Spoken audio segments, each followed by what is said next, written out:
Sejam todos e todas muito bem-vindos e bem-vindas à nossa aula aberta aqui na Escola de Governança Pública do Estado do Pará. A nossa aula vai tratar do tema Alterações na Lei de Improbidade Administrativa. Eu sou o professor Vitor Russo, sou advogado e professor universitário, tenho formação em Direito pela Universidade Federal do Pará, tenho mestrado também pela Universidade Federal do Pará em História Social da Amazônia, algo que depois a gente pode inclusive discutir, certo? Sou membro do Instituto Paraense de Direito Administrativo, o famoso IDAPAR. Quem tem interesse em direito administrativo é quase que uma obrigação de participar e fica o convite. Além disso, sou sócio do escritório Pena e Russo Advogados Associados, que, na sua formulação, divide-se em uma área de direito privado e na área de direito público, que é a área que eu coordeno. A minha especialidade, inclusive, uma especialização acadêmica, é em relação às temáticas do direito administrativo, do direito eleitoral e do direito parlamentar, que me traz aqui uma atuação advocatícia que pode auxiliar na Escola de Governança Pública, no entendimento, na informação, neste momento, sobre as alterações da Lei de Improbidade, discutindo aspectos teóricos das alterações e também aspectos práticos. Então, eu convido você a iniciarmos esta aula aberta como prenúncio do que, no ano de 2024, também será trabalhado pela EGPA. Como primeiro detalhe, eu chamo a atenção para o conhecimento acerca da lei, que não mudou de número desde que foi criada. A Lei de Improbidade Administrativa continua sendo a Lei de número 8.429, ou para nós mais acostumados, Lei 8429 de 92, que foi severamente alterada em 2021 pela Lei de número 14.230, que muitos de vocês já ouviram falar. Peço um cuidado especial porque algumas pessoas, de forma equivocada, se referem à existência de uma nova Lei de Improbidade Administrativa, e isto, de certa forma, não é correto. Na verdade, a lei não foi alterada em sua originalidade. Em verdade, ela foi alterada em alguns dos seus aspectos que levam, inclusive, algumas pessoas a discutirem da necessidade ou não da existência efetivamente de uma nova lei. É claro que a Lei 14.230 fez alterações substanciais importantes, mas por escolha legislativa, inclusive de não assumir o ônus de criar-se uma nova lei diante das críticas que aconteceram a esta alteração, não se alterou a nomenclatura nem a numeração da lei, que continua sendo a mesma com alterações. Então vocês podem encontrar alguns livros com o título Nova Lei de Improbidade, algumas pessoas se referindo, mas já sabem que trata-se de uma alteração, por mais que bastante profunda, daquela lei 8429. Vamos lá passar aqui algumas considerações acerca disso. Algumas pessoas, como eu já disse, defendem a nomenclatura de uma nova lei diante, e eu coloco aqui para vocês, faço destaque, de dezenas de alterações que aconteceram, a ponto de que, se você entrar no site do Congresso Nacional, tá, e verificar a legislação como ela se encontra, ela está bastante rabiscada, né? Então, desde a descrição do que trata essa lei, nós tivemos alterações, você pode acompanhar, né, que estão riscadas alguns dispositivos, e isso torna a lei, tá, um tanto, digamos assim, conturbada no sentido de visualização. O artigo 1º está riscado, o artigo 2º está riscado, o artigo 3º e assim por diante foram alterados, o que torna aí uma mudança substancial, como já dito. Então tenha cuidado ao estudar a lei, principalmente se você está acostumado a estudar essa lei por meio do Vademecum físico, por exemplo. Tá? Nós aconselhamos ou entrar no site do Congresso Nacional ou no site do Planalto, que é mais comum, para que você tenha a legislação atualizada. Bom, em primeiro lugar, antes de nós entrarmos nas efetivas alterações da lei, acredito que seja importante para servidores e servidoras que não têm conhecimento habitual de conhecimentos jurídicos propriamente dito, não têm informação jurídica, que nós façamos uma pequena retomada em relação a elementos básicos da improbidade administrativa. O primeiro elemento básico, que não foi alterado, portanto, continua na sua gênese algo mantido, certo? Foi a natureza da improbidade, que eu faço a vocês o questionamento. Qual é a natureza da improbidade administrativa? Letra A é administrativa, é uma sanção administrativa. Letra B tem natureza civil. Letra C tem natureza política. Letra D, natureza penal. Ou letra E, natureza militar, como se fosse uma prova de múltipla escolha. Entenda alguns fatores iniciais, certo? Muitas pessoas e até algumas notícias na mídia, às vezes se referem a uma notícia, a um caso em que se diz que uma pessoa foi presa por ato de improbidade administrativa, que a polícia, por exemplo, ou os órgãos de investigação chegaram até uma busca e apreensão na casa de uma pessoa por causa de um processo criminal de improbidade administrativa. Esta é uma meia-verdade, precisamos entender. A improbidade administrativa, de acordo com os ditames constitucionais, previstos ali no artigo 37, parágrafo 4º, nos informa que a improbidade administrativa pode gerar a suspensão dos direitos políticos, a perda da função pública, a indisponibilidade dos bens e o ressarcimento ao erário, dentre outras punições que sejam previstas em lei, sem prejuízo da ação penal cabível. Precisamos entender, primeiramente, que se é sem prejuízo da ação penal cabível, tratam-se de duas coisas distintas. A improbidade administrativa, portanto, não tem natureza criminal, não tem natureza penal. Então, uma pessoa, por força de uma ação de improbidade administrativa, não será presa. O que não quer dizer que este mesmo fato não possa ter consequências que levem também a uma persecução criminal. Mas a improbidade administrativa, de acordo com essas próprias definições constitucionais, só pode gerar punições de nível político e de nível civil, ou seja, relativo a ressarcimento ao erário, né? E não de natureza criminal. Agora, atenção, a doutrina, de certa forma, diverge, tá? Mas concorda em alguns pontos. O ponto em que se concorda é que a improbidade administrativa ela tem natureza civil, majoritariamente. Então, com relação a isso, não há dúvidas. Alguns autores avançam e dizem que ela tem natureza civil e política, porque pode implicar na suspensão dos direitos políticos. Mas você tem que entender, no primeiro momento, que natureza militar não é, natureza criminal não é, natureza administrativa também não é. Tem natureza específica de uma ação civil, de uma persecução civil e também de natureza política em algumas considerações. Entretanto, por que eu digo que é uma meia-verdade quando você ouve alguém, por exemplo, ou divulgar uma notícia de que está sendo alguém preso por causa de uma improbidade? Por quê? Aquele mesmo fato, aquela mesma conduta que gerou uma persecução por improbidade administrativa, também em outra esfera pode se configurar como uma persecução administrativa, por exemplo, um caso de PAD.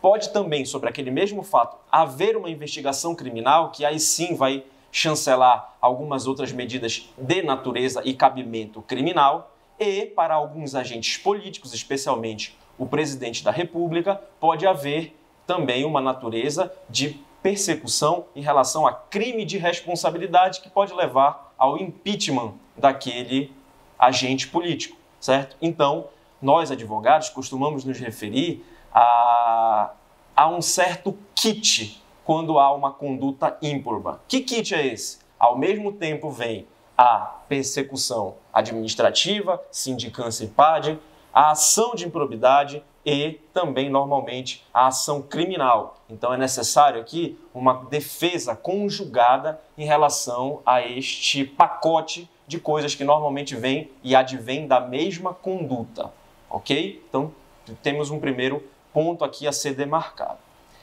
Feita essa primeira consideração, que é uma consideração que não foi alterada e que tem natureza constitucional, passaremos, portanto, às alterações objetivamente. O que foi alterado, quais que nós agora iremos pontuar e deixaremos algumas outras para o curso completo no ano de 2024. Vamos a essas alterações. Passaremos agora, então, às alterações fundamentais, não que nós iremos trabalhar todas, mas pelo menos as principais. E eu inicio aqui numa questão que efetivamente muda radicalmente o sistema de controle e tutela das improbidades. Foi incluído na nova lei de improbidade, nas alterações da lei de improbidade, como já dito, um parágrafo específico logo no artigo 1º, que muda radicalmente as coisas. Trata-se da consideração, agora expressa, de que aplica-se à tutela das improbidades os princípios constitucionais do direito administrativo sancionador. Quem estudou para concurso e quem, mesmo que tenha feito curso de formação, graduação em direito, certo? Muitas das vezes nunca nem ouviu falar desse tema direito administrativo sancionador. É um tema discutido há cerca de 20 anos no Brasil, que foi inclusive incorporado, mais recentemente em alguns julgados, mas que a doutrina vem trabalhando, inclusive de forma alienígena, como nós chamamos no direito, ou seja, aquela incorporada de ordenamentos jurídicos estrangeiros, principalmente o espanhol, que equipara, de certa forma, o direito administrativo no seu caráter sancionador com o direito penal, pelo menos com os princípios do direito penal. A isso se convencionou chamar de direito administrativo sancionador. Eu faço aqui uma recomendação de leitura de um dos livros pioneiros sobre o tema no Brasil, que é este que está aqui na sua tela, do professor Fábio Medina Osório, que fez a sua tese de doutorado na Espanha e trouxe essa temática para o Brasil. Depois, há muitos outros autores e autoras trabalhando o tema, mas talvez ele seja um dos pioneiros. O que significa incorporar no direito administrativo os princípios constitucionais do direito administrativo sancionador, especificamente em relação à improbidade? Significa que agora você tem algumas garantias fundamentais a partir dos princípios constitucionais que antes não se aplicavam ao direito administrativo. Eu chamo a atenção especificamente para aquela garantia que nos parece básica, aquele princípio que é muito invocado, que nós conhecemos como indúbio pro réu. Este princípio, a princípio que poderia parecer básico, ele era um princípio que não era o vigente para o direito administrativo em seu caráter sancionatório. Na verdade, quando havia alguma dúvida probatória se aconteceu ou não determinada conduta, se ela se configurou ou não como improbidade ou se ela necessita de tutela da administração pública, valia o princípio indúbio pro societate. Até hoje, se você consultar os mais variados manuais de processo administrativo disciplinar, por exemplo, você vai encontrar lá o indúbio pro societate. Então, o servidor, muitas vezes, acreditava que, diante da dúvida, ele seria beneficiado e não a administração pública. Lei do engano. Isto não acontecia. Agora, com esta equiparação expressa, depois de anos de tentativa de que isso mudasse, de fato nós temos uma perspectiva concreta. Por quê? No direito penal, aplica-se indubitavelmente o princípio do indúbio pro réu. Por que não na seara administrativa, quando vai punir uma pessoa? Entenda que a seara do direito penal ela é a mais grave, de consequências mais graves no direito brasileiro. Então, se a mais grave se aplica o indúbio pro réu, por que não as menos graves? Em segundo lugar, também corolário do direito administrativo sancionador e dos princípios constitucionais, temos algo que nós vamos discutir mais à frente, que é em relação à retroatividade ou não das normas mais benéficas. Quem tem formação jurídica ou quem já teve a oportunidade de se deparar com esse tema, sabe que no direito penal, as normas mais benéficas ao réu retroagem, independente da fase em que se encontra a persecução criminal, inclusive independente das fases em que se encontra o processo. Nesse sentido, seria algo que seria decorrente da Constituição e que deveria ser aplicado também ao direito administrativo sancionador. Nós temos um problema concreto que nós estamos vivendo hoje na jurisprudência, que é o reconhecimento ou não de quais são esses princípios do direito administrativo sancionador previstos na Constituição, já que eles têm obrigatoriamente agora que ser seguidos. Então, há hoje uma disputa jurisprudencial sobre o que aplica-se em relação a essa relação com o direito penal e o que não se aplica. Aos poucos nós vamos entendendo como está essa conformação judicial. Primeira mudança de mentalidade na alteração da lei de reforma, da Lei de Improbidade Administrativa. Perfeito. Para as demais alterações, gostaria aqui de pontuar algo também basilar, algo que precisamos formar aquela base para quem ainda não tem conhecimentos avançados sobre improbidade administrativa, relativo aos elementos da improbidade administrativa, para aí nós irmos pontuando as alterações especificamente. Que elementos são esses? Quando você estuda improbidade administrativa por meio de um manual ou até num curso de especialização, tá? Você vai perceber que são basicamente 4 elementos da improbidade. O sujeito ativo, ou seja, quem é que pode cometer um ato de improbidade. O sujeito passivo, que é quem pode sofrer aquela improbidade. Em terceiro lugar, os atos, as condutas propriamente que configuram a improbidade. E, por fim, o elemento subjetivo. O que precisa para caracterizar uma improbidade além ou para além da conduta especificamente tipificada, que são os elementos de dolo, e veja que eu já antecipo aqui, como riscado, o elemento de culpa, que foi abolido. Esta é uma das grandes alterações. Para não seguir um esquema linear, até para ajudar quem ainda não tem conhecimento completo sobre o tema da improbidade, tá? Você pode iniciar indo um por um desses, mas eu gostaria de iniciar tratando, primeiramente, das condutas, do elemento C, dos atos de improbidade administrativa. Afinal, o que é improbidade administrativa? O que configura uma improbidade administrativa? Então vamos começar por este tema em específico. A improbidade administrativa, de acordo com a Lei 8429, ela tem 3 modalidades. A modalidade prevista no artigo 9º, que você está vendo na tela, que são os atos, as condutas que importem em enriquecimento ilícito por parte do agente. Então, o agente se locupleta. Ele adiciona ao seu patrimônio algo que é advindo da administração pública, seja por meio de locupletação de valores, por exemplo, seja por meio de deixar de gastar alguma coisa, ou seja por meio de obter uma vantagem ilícita, ok? Então essa é a primeira e mais severa conduta, ou as mais severas condutas em relação a ato de improbidade administrativa. Como segunda categoria, nós temos aquelas previstas no artigo 10, aquelas condutas que causam prejuízo ao erário. O agente ele não enriqueceu, mas ele causou um prejuízo efetivo à administração pública, nas suas mais diversas esferas, que causaram necessidade, inclusive, de ressarcimento daquele prejuízo causado. Perceba, há uma grande diferença aqui. O agente não precisa ter se locupletado, ele não precisa ter se apropriado de dinheiro, obtido vantagens.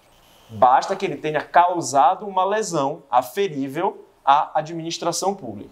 E, em terceiro lugar, aqueles atos contidos no artigo 11, que são os atos que, inclusive, mais preocupam quem conhece de serviço público, que são os atos que atentam contra os princípios da administração pública. E aqui eu vou ser bastante breve. Nesse sentido, todos nós sabemos que no artigo 37 caput está previsto o famoso LIMP, os princípios constitucionais expressos da administração pública: legalidade, impessoalidade, moralidade, publicidade e eficiência. Perfeito. Não só esses que são expressos, mas existem outros implícitos, caso sejam violados, podem também gerar persecução em relação à improbidade administrativa. Nesse sentido, foi abolido, com a alteração na Lei de Improbidade, o antigo artigo 10A. Este artigo, que foi incluído posteriormente à criação da lei, então ele já era uma inclusão posterior a 92, previa um tipo específico de improbidade que era algo relativo ao sistema financeiro nacional, certo? Que era a concessão indevida de um benefício financeiro ou tributário. Algo bastante específico, mas que entendeu-se necessário tipificar também como ato de improbidade administrativa. Esta conduta do artigo 10A, o próprio artigo 10A, foi revogado pela alteração da Lei 14.230. Nesse sentido, sobram para nós artigo 9, 10 e 11, que eu convido você a procurar lá no Congresso Nacional ou no site do Planalto a discriminação completa. Por quê? São diversas as condutas que estão nos incisos de cada um destes artigos. Você vai ver lá uma série de condutas que são, em grande medida, exemplificativas, certo? Que entende a legislação tratar-se de casos de enriquecimento ilícito, de lesão ao erário e de atentamento ou atentação, você escolhe, contra os princípios da administração pública.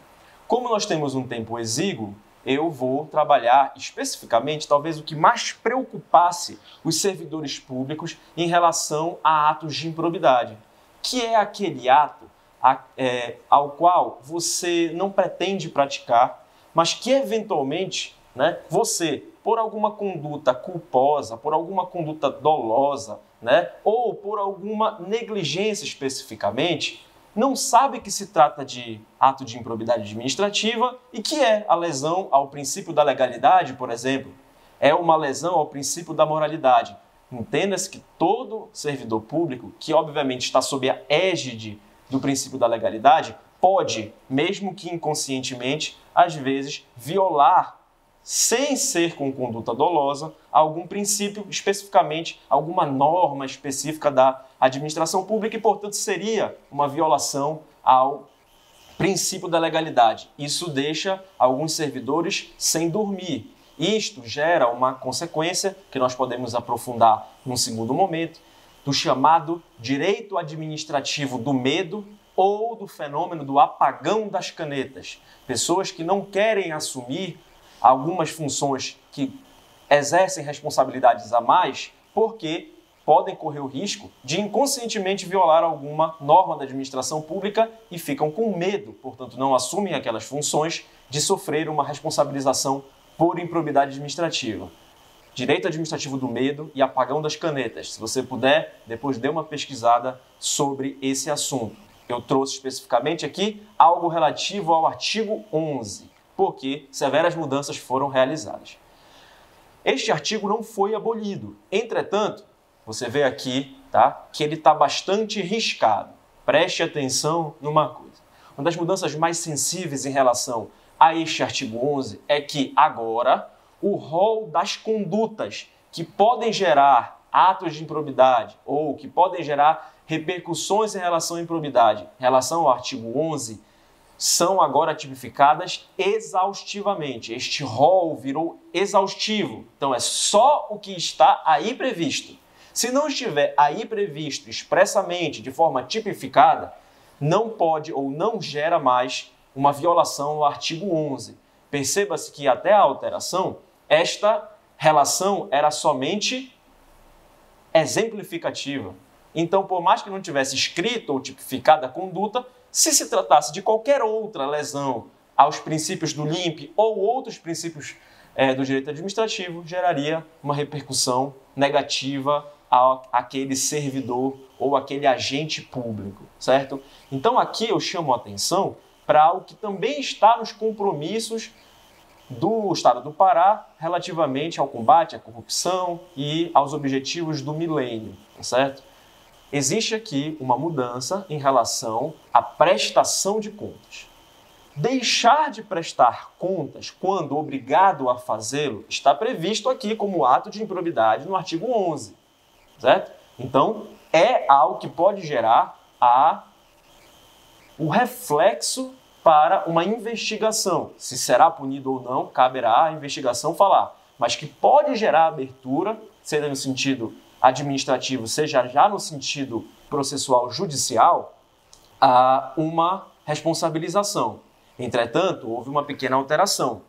Não é simplesmente deixar de prestar contas quando obrigado a fazê-lo, como estava na redação antes das alterações, tá? Hoje, por força da Lei 14.230, você acompanha aqui no inciso 6º, trata-se de improbidade administrativa por lesão aos princípios do direito administrativo, deixar de prestar contas quando obrigado a fazê-lo, desde que disponha das condições para isso. Você tem que estar, informado daquilo, e acredito que a Escola de Governança Pública tem informado reiteradamente sobre a necessidade de prestação de contas e da forma como fazê-lo, tá?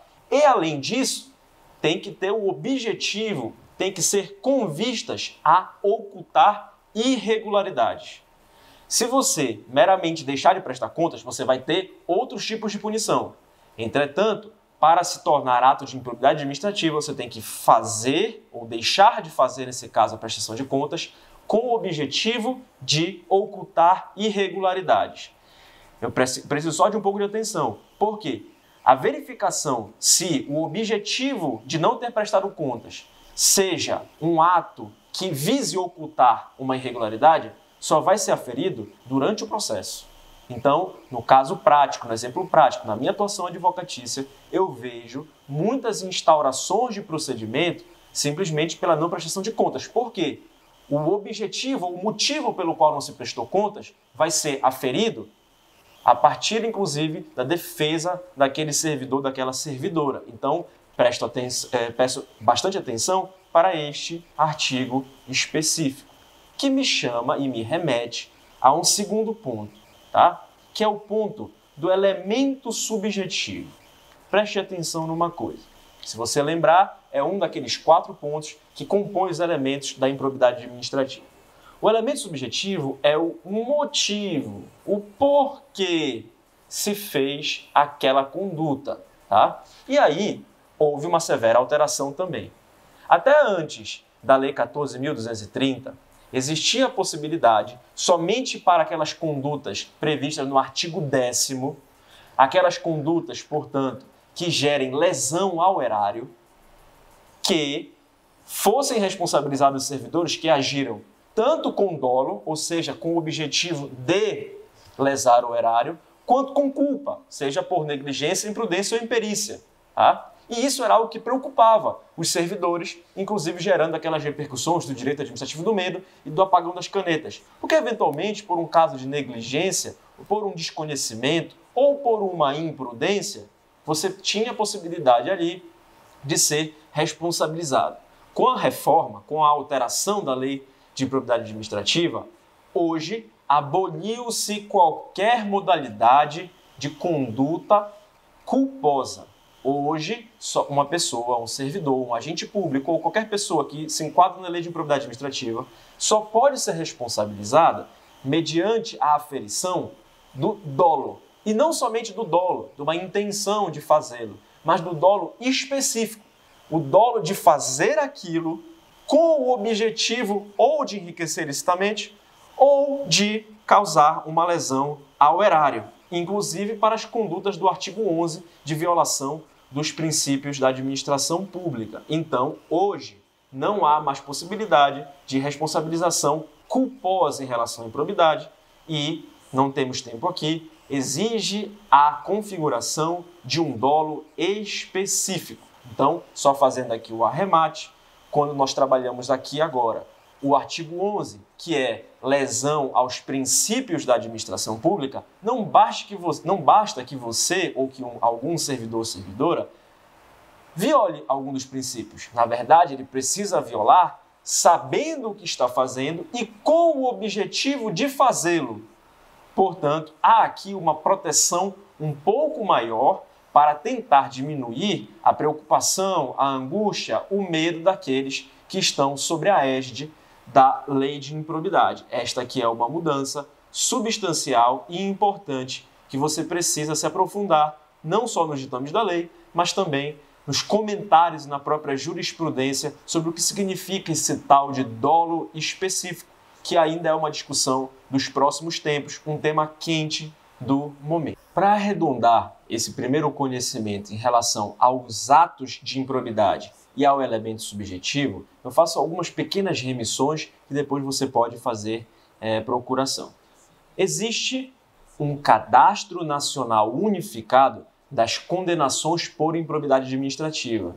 Desde que se tenha transitado em julgado, este banco de dados é alimentado e pode ser publicamente consultado em relação ao que gerou aquela condenação, qual foi a tipificação daquela condenação e a remissão ao processo. Então, acho que é de interesse de que todos saibam que essa informação, a partir do trânsito em julgado, se torna pública e uma condenação em relação a atos de improbidade administrativa. Fica aqui o link para depois você, eventualmente, se aprofundar nessa temática. E antes de encerrar, um ato de improbidade administrativa muito caro aos servidores, tá? Tem relação com a declaração de bens. Acredito que tanto os servidores há mais tempo na administração pública do Estado do Pará, quanto aqueles que recém-ingressaram, tiveram que se adaptar a esta norma criada pela alteração da Lei 14.230. Esta é a previsão de que, quando o servidor ingressa na administração pública, ele precisa apresentar declaração de bens, daqueles bens que ele possui no momento da posse. E, para aqueles que já eram da administração, tenho certeza que chegou esse momento de apresentar e arquivar na administração pública a sua declaração de bens. E aí, além disso, todo ano o dever de renová-la. Toda prestação de informações, declaração, por exemplo, à Receita Federal, todo ano ela é arquivada no órgão respectivo para que haja o controle patrimonial em relação aos servidores. Inclusive, se negar a fornecer, seja no ato de ingresso, seja anualmente a declaração de bens, importa em ato de improbidade que pode levar à pena de demissão. Então é algo que inicialmente foi muito questionado, mas de forma muito recente, por meio de uma ADIM, de uma ADI, Ação Direta de Constitucionalidade, o Supremo Tribunal Federal considerou que este artigo é constitucional por uma tutela, por um sistema de proteção da administração pública contra a corrupção. Nesse sentido, para que serve esta normativa de apresentar-se declaração de bens? Serve especificamente para a aferição da evolução patrimonial de um servidor, se ela é compatível ou não com a remuneração que esse servidor recebe. Então, é algo que eu chamo bastante atenção, que hoje está pacificado, que trata-se de algo possível de se exigir dos servidores públicos em geral. Arredondado isso, passaremos agora aos dois elementos de sujeitos, sujeito ativo e sujeito passivo. Iniciando pelo sujeito passivo, que é mais fácil de entender. Quem é que pode sofrer o ato de improbidade? Quem pode sofrer o ato de improbidade é a administração pública, é a fazenda pública, é o erário público, tá? Utilizando cada um na sua conceituação. Houve uma alteração, mas eu vou ser bastante breve, na redação e não efetivamente na concepção de quem é que sofre a improbidade administrativa. Especificamente, estamos falando que sofre a improbidade administrativa a administração pública direta, a indireta, certo? Então estamos falando aqui dos entes federativos e seus órgãos, estamos falando do Estado do Pará, da União, do Distrito Federal e dos demais estados, certo? E os seus órgãos, da administração direta, estamos falando das secretarias, dos gabinetes, etc. Naquela tradicional divisão entre a administração pública direta e indireta. Pelo lado da administração pública indireta, estão vinculados autarquias, fundações e outras modalidades da administração pública indireta por meio daquele fenômeno de descentralização, e inclusive a descentralização por meio da concessão de serviço público. Veja, tá, que são albergadas ou podem sofrer os atos de improbidade aquelas entidades que, mesmo privadas, recebam subvenção ou contribuição pública.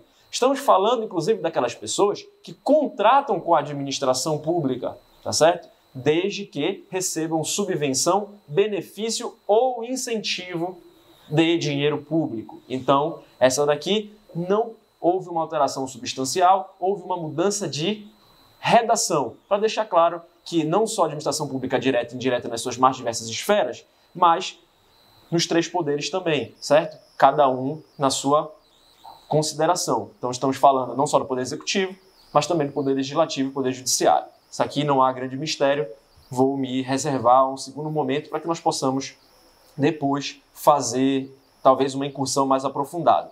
Em relação ao sujeito ativo, perceba-se também que não há grandes alterações, há também alteração de redação.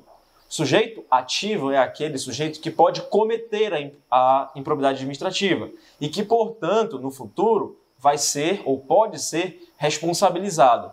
Ele vai, só por preciosismo, ser o sujeito ativo do ato de improbidade, mas durante o processo ele vai estar no polo passivo. Então as coisas se invertem. A administração pública, aqui neste primeiro momento, ela sofre e o servidor ou aquele agente público, ele comete. Na hora do processo, o polo se inverte. A administração pública é quem aciona e aquele servidor ou agente público, ele se defende.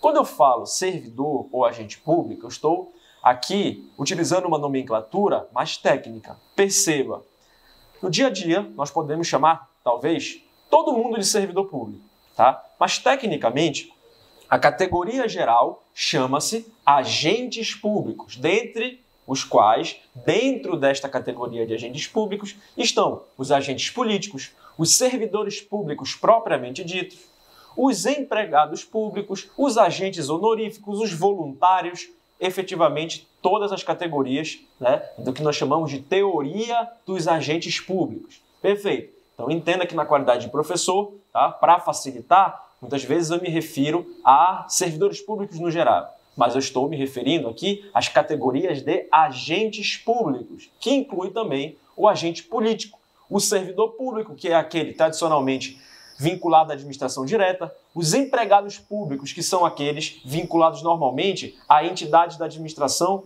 indireta, principalmente das empresas estatais, empresas públicas e sociedades de economia mista. Mas inclui também os militares, inclui também os particulares que estejam colaborando, que nós chamamos de particulares em colaboração com o poder público. Então nós vamos esmiuçar um pouquinho quem pode cometer o ato de improbidade. Vamos lá. Isso está previsto no artigo 2º, que traz para nós, na lei de improbidade, o conceito de agente público para a lei de improbidade. O conceito de agente público pode ser diferente para o processo administrativo, pode ser diferente para o âmbito criminal. Aqui eu faço referência expressa ao artigo 2º, que fala para a lei de improbidade. E ele é muito abrangente. Considera-se agente público o agente político, o servidor público e todo aquele que exerce, ainda que transitoriamente e mesmo sem remuneração, por eleição, nomeação, designação, contratação ou qualquer outra forma de investidor ou vínculo, mandato, cargo, emprego ou função. Então inclui basicamente todo mundo. Inclui até aqueles que não recebem remuneração da administração pública. É o caso clássico daquele que atua como mesário. Naquele momento, ele está investido de uma função pública, por exemplo, e pode sim cometer um ato de improbidade administrativa, mesmo que não tenha um vínculo definitivo com a administração pública. Então perceba que é algo bastante abrangente, incluindo também os militares. Eu faço uma ressalva, que a ressalva em relação a agentes políticos, de que o presidente da República não está submetido à lei de improbidade administrativa. Os demais chefes do Poder Executivo estão, prefeitos, governadores, mas o presidente da República pode, enquanto no cargo, estar submetido simplesmente aos crimes de responsabilidade, à lei de responsabilidade que pode gerar o impeachment deste chefe do Poder Executivo federal. Agora, atenção, não são somente aqueles dentro do conceito de agente público que podem ser responsabilizados. Nós temos também a possibilidade de que particulares, de que pessoas físicas que não tenham ligação com o conceito de agente público também sejam responsabilizadas. E aqui eu peço um pouco de atenção em relação, inclusive, ao parágrafo único do artigo 2º, que fala aquelas pessoas, mesmo que particulares, privadas, que contratem com a administração pública, que celebrem convênio, que celebrem contrato de repasse ou contrato de gestão. E, no âmbito do contrato de gestão, me refiro especificamente àqueles que atuam nas organizações sociais, as OS, que também são um fenômeno muito corriqueiro na administração pública, a delegação, né, a essas OS dos serviços públicos, determinados serviços públicos. Então, essas pessoas que atuam nestas organizações, aquelas pessoas e a própria organização, enquanto CNPJ, podem ser responsabilizadas pela lei de improbidade administrativa. E mesmo aquelas que não estejam vinculadas por meio de um contrato, um convênio com a administração pública, que nós chamamos de particular puro, também podem ser responsabilizadas, desde que essas pessoas se imiscuam na coisa pública, participem da coisa pública, recebendo alguma vantagem, tá? Essa aqui, inclusive, foi uma pequena alteração que houve. Já era previsto que o particular pudesse ser responsabilizado, o particular puro, que eu digo, tá? Mas houve uma pequena alteração.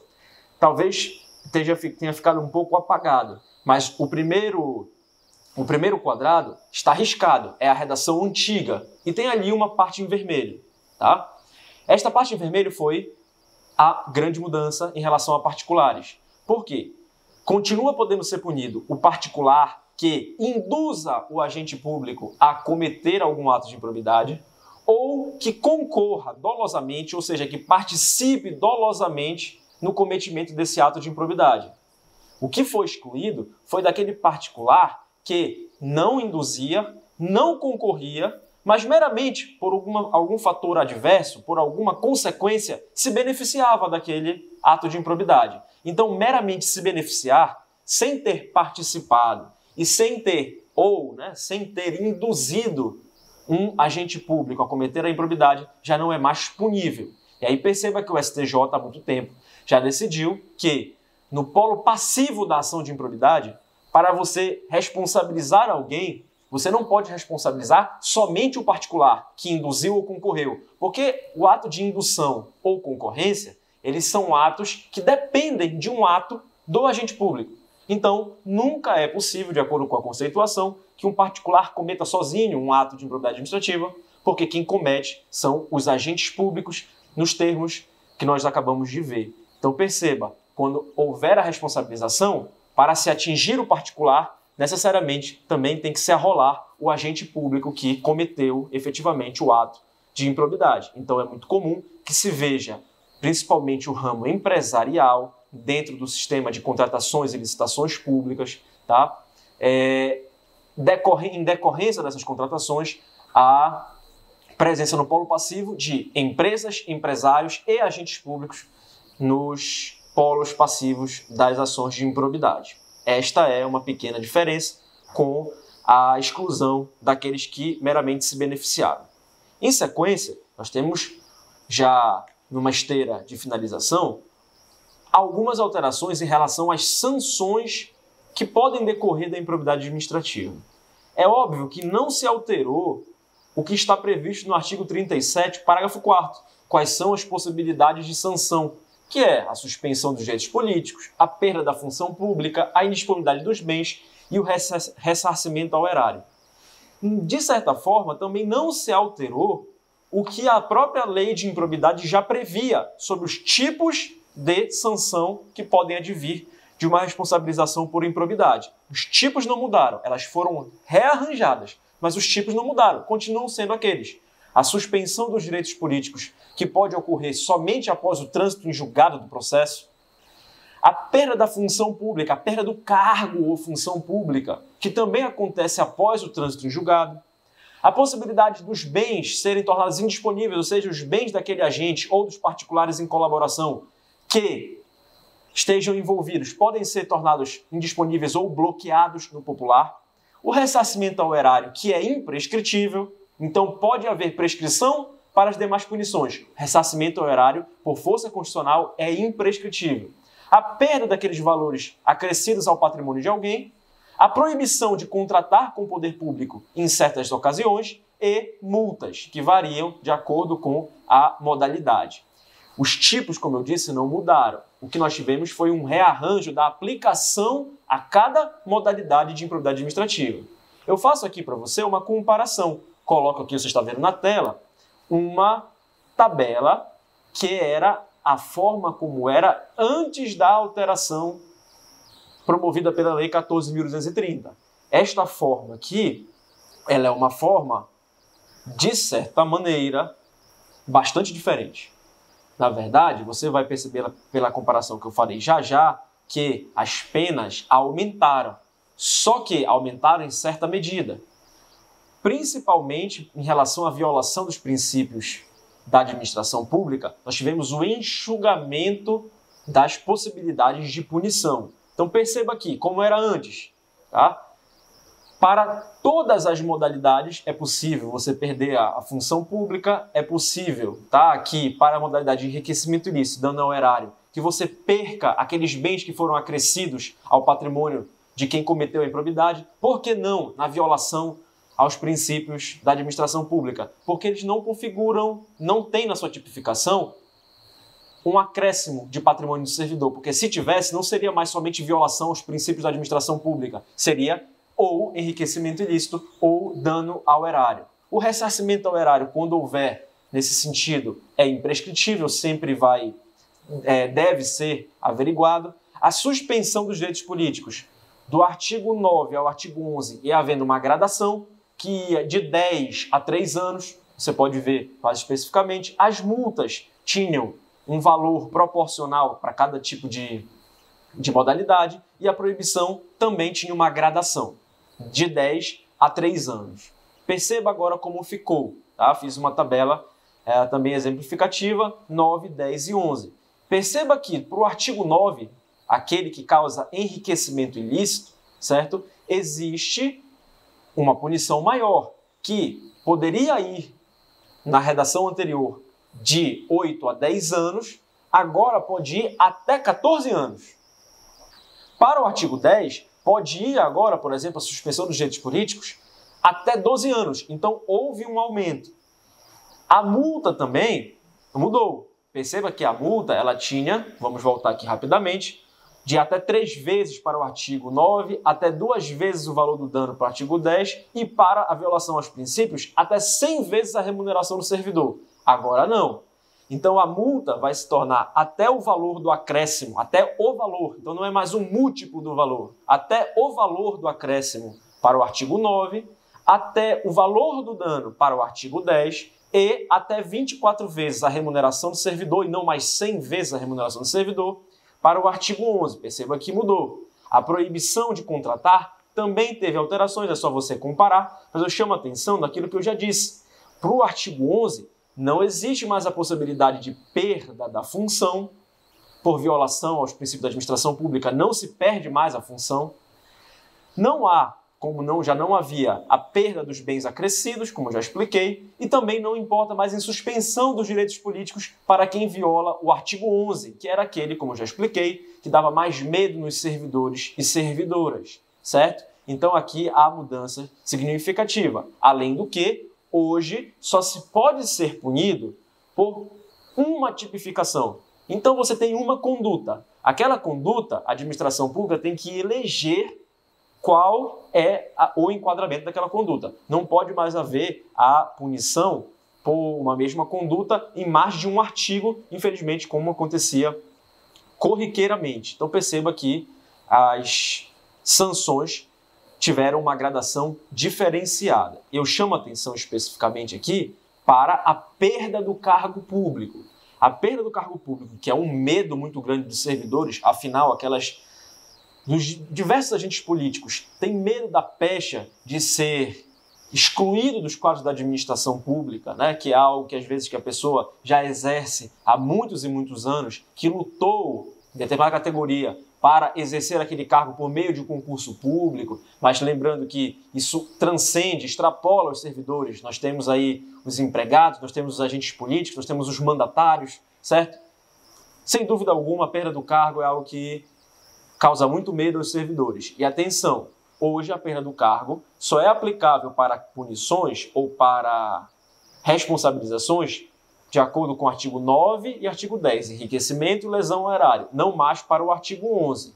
E, hoje especificamente, com o aprimoramento do entendimento, você só perde o cargo, em regra, que você ocupava à época dos fatos. Então é muito comum que uma pessoa seja responsabilizada anos depois de ter saído daquele cargo, já ter feito outro concurso, por exemplo, ou já estar em outro cargo político, certo? E ficar com medo de perder aquele cargo contemporâneo à época da decisão definitiva, do trânsito em julgado.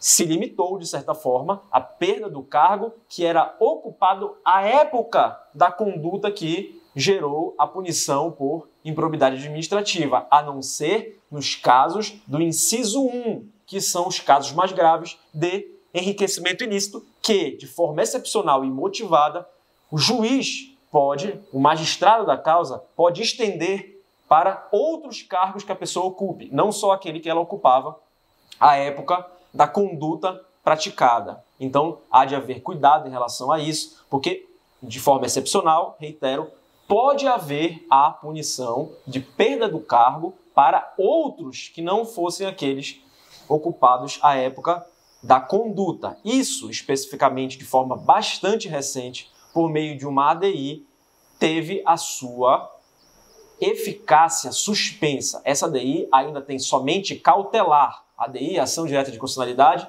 e por meio de uma decisão lá do Supremo, certo? Suspendeu a eficácia de alguns artigos e esse aqui está no meio. Diz o quê? Cautelarmente, até que seja decidido, só que não está valendo. Não está valendo, mas vale o quê no lugar desta redação? Vale a possibilidade de perda do cargo para todos os tipos de improbidade administrativa. Então, até que isso seja resolvido, nós temos que ter um cuidado especial, porque esta restrição, hoje suspensa, gera uma insegurança jurídica e um alargamento da possibilidade de perda do cargo. Para nós encerrarmos esta aula aberta, eu gostaria de chamar a atenção de uma mudança também substancial e, posteriormente, de uma decisão muito importante do Supremo Tribunal Federal que gerou repercussões no mundo jurídico. A última alteração importante que eu chamo a atenção dentro dos elementos da improbidade administrativa é em relação aos prazos prescricionais. Na redação anteriormente à alteração, nós tínhamos prazos divididos de prescrição. Especificamente, os prazos eram de 5 anos após a saída ou ao término daquela função, ou seja, quando acabava o mandato, quando a pessoa se desligava do cargo, começava a contar o prazo de 5 anos para prescrever aquela conduta. Ou então no prazo prescricional de casos que envolvam demissão, que em regra também é de 5 anos, e até 5 anos em relação ao prazo que a pessoa tinha para prestar contas, certo? Nesse sentido, este prazo foi alterado. A nova redação estabeleceu duas diferenças. Primeiro, os prazos foram unificados em 8 anos. Hoje, portanto, aumentou o prazo prescricional. Entretanto, eles são contados de forma diferente. Não se conta, como era a regra geral, da hora ou do momento em que a pessoa se desliga da função que exercia, do mandato ou do cargo, emprego ou função. Ela conta, de acordo com a redação, os 8 anos contam a partir da ocorrência do fato. Ou, se for um caso de improbidade continuada, de quando cessa esse fato. Então, preste atenção. Hoje, não se conta mais de quando a pessoa sai do cargo, e sim de quando o fato é ocorrido, de quando acontece efetivamente. Então, por mais que tenha aumentado, o prazo prescricional, em tese, começa a contar antes. Imaginemos que um servidor ou servidora cometeu um ato de improbidade administrativa nos anos 2000. Essa pessoa continuou no cargo, passou-se o tempo e em 2020 essa pessoa sai daquele cargo. A regra, é claro que aqui eu estou abordando um tipo de modalidade de contagem de prazo prescricional anteriormente à reforma, passaria a contar o prazo prescricional depois de ela sair do cargo, depois de ela deixar o cargo. Imaginemos, por exemplo, um mandatário, um agente político que tem um mandato. Não importava o momento em que aquela pessoa cometeu, e sim contava-se 5 anos após a sua saída do cargo. Esta era a regra geral. Então poderia ter chegado anos depois e aquela conduta, aquele ato de improbidade, ainda não ter sido considerado prescrito.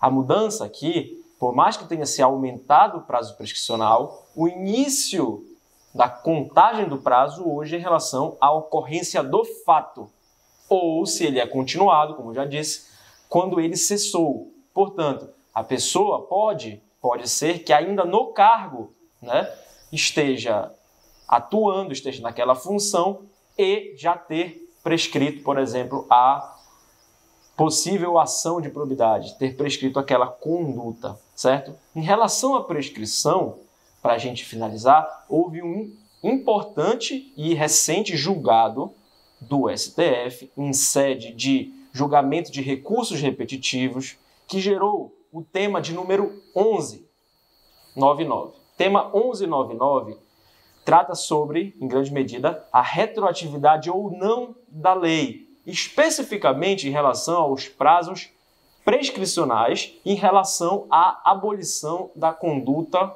dos tipos de conduta culposa, como nós já abordamos aqui, que foi abolida com a alteração na lei de improbidade administrativa. Então perceba, eu coloquei aqui para facilitar, você está vendo no quadro, na tela, uma espécie de condensação de um acórdão de mais de 400 páginas, certo? Em relação ao que votou cada um dos ministros. E isso aqui é um julgado interessantíssimo de ser estudado, tenho orientado algumas pessoas em relação a TCCs de graduação e TCCs de especialização em direito administrativo, porque foi uma excelente discussão sobre o que aplica e o que não aplica dos chamados princípios constitucionais do direito administrativo sancionador, uma das mudanças mais importantes da qual eu já comentei. O que foi decidido neste julgamento do STF? Decidiu-se, em primeiro lugar, que para a abolição dos atos ou das condutas culposas que hoje deixaram de existir, a lei só retroage se o processo de improbidade, a ação de improbidade, ainda não tiver transitado em julgado. Ou seja, para aqueles casos que não comportam mais recursos, esta abolição não retroage. E isso aqui há uma consideração de diferenciação entre aquele princípio de que a abolição, a norma penal mais benéfica, ela beneficia o réu. Aqui diz, para a improbidade isso não se aplica. Se o processo transitou, não tem mais chance de revisão. Entretanto, se o processo ainda não transitou em julgado, a lei retroage. Então, as condutas culposas que ainda estejam em julgamento já não se tratam mais de possibilidade de responsabilização daquele agente público, certo? Agora, em relação à prescrição que acabamos de tratar, que foi alterada de 5 para 8 anos e foi alterada em relação ao momento em que começa a contar, é a última coluna lá, preste atenção, não há possibilidade, nem em casos transitados, nem em casos em curso, de retroação, de retroatividade da lei, mesmo que mais benéfica àquele agente público. Então o STF decidiu pela inaplicabilidade total desta alteração para casos já em curso. É óbvio que os casos que forem aferidos, que as condutas acontecerem após a vigência da Lei 14.230, das alterações na Lei 8.429, elas já passarão a aplicar o novo prazo prescricional. E por fim, nesse sentido, algo que nós não abordamos, mas que especificamente também é importante, foi a previsão, aqui você pode acompanhar, de que a prescrição intercorrente, ou seja, a prescrição no curso do processo, que passou a ser prevista com a Lei 14.230, certo?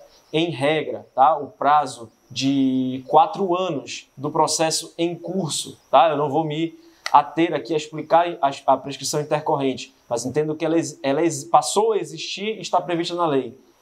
A aplicabilidade da prescrição intercorrente, que gera um benefício àqueles que estão sendo investigados ou responsabilizados por improbidade administrativa, também não retroage.